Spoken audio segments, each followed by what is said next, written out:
blood sugars are dropping, right? Everyone needs to wake up. So this is what I'm going to be talking about. This is the way most of us think of ourselves, right?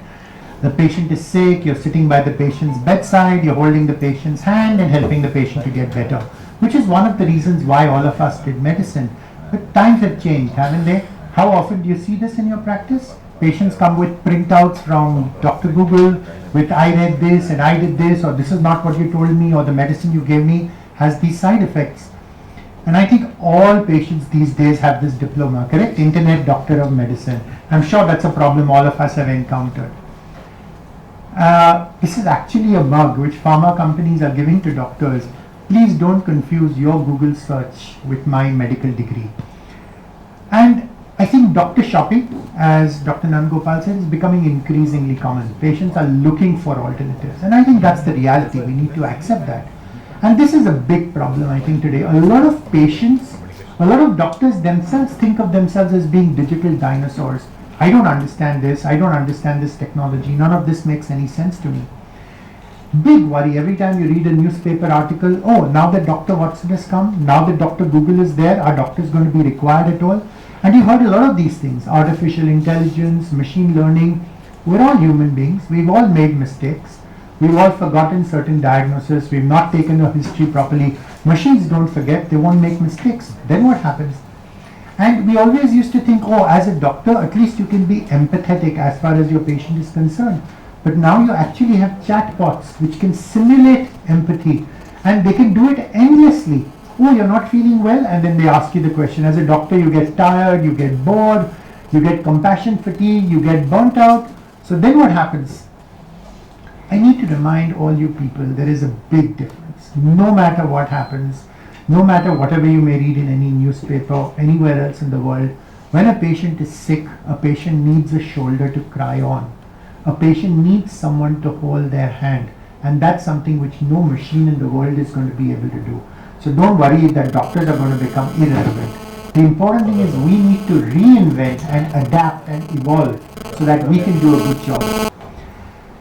But you can't keep on doing what you did 30 years ago, and part of the problem is we still read the same medical textbooks. We still keep on doing exactly the same thing. Professors keep on asking us the same questions which they've been doing or which their professors asked them. That's no longer going to be acceptable. We need to be able to move on. And the reality is, it's the person who's curious, the person who asks questions, the person who wants to apply what he learns to his actual medical practice, who will continue to not just survive, who will actually continue to thrive and flourish no matter what happens. So don't think of it as a threat, don't think of it as a challenge, think of it as an opportunity and what you can do with it. The beauty about the technology is the exciting stuff. You've seen the IU link, you can actually use a smartphone as a stethoscope. You now have, a lot of these are easily commercially available. You have smartphone based ECG monitors.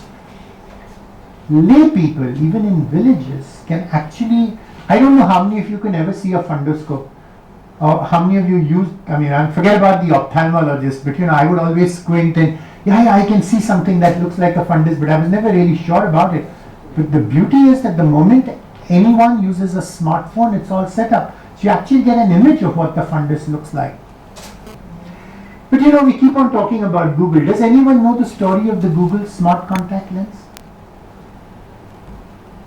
Happened many years ago, so it's not very surprising. But Google was smart. They said diabetes is such a huge problem. We need to keep on measuring blood sugar levels. But patients hate measuring blood sugar levels. You take a stab, you find out what it is. So compliance used to be very poor.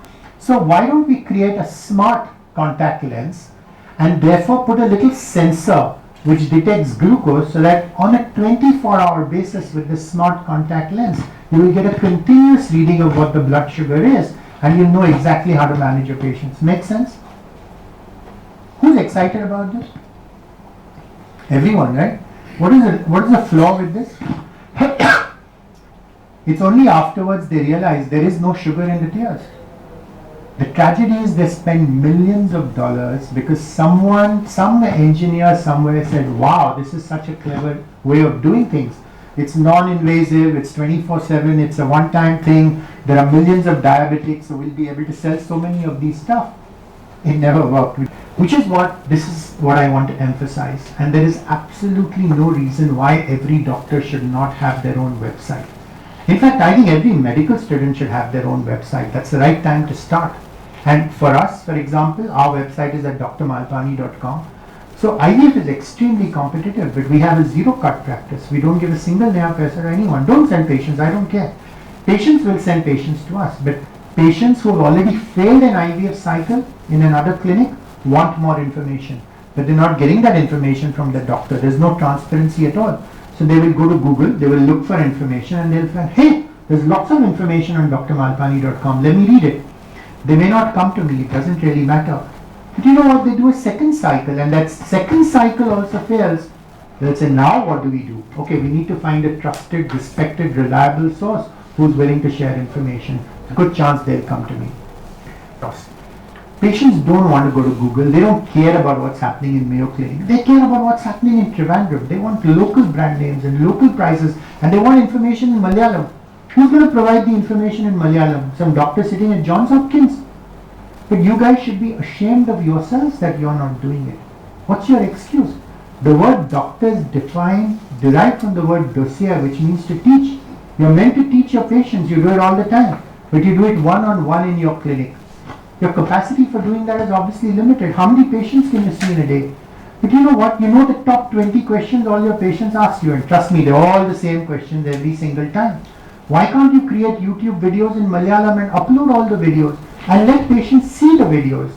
Patients will not eat into your time. They'll already come educated before they come. So that already all the work is being done. All you need to do is reinforce your message again. And even if they forget half of what you tell them, they'll go back again and watch the YouTube videos. Everyone can create a YouTube video, I guess, right? All you need is a smartphone. And if you can't do it, like I said, get someone, just set it up and start. Doesn't matter if it's not professional, it doesn't matter if it's fancy or anything else. As long as it's authentic, reliable information, your patients will be grateful.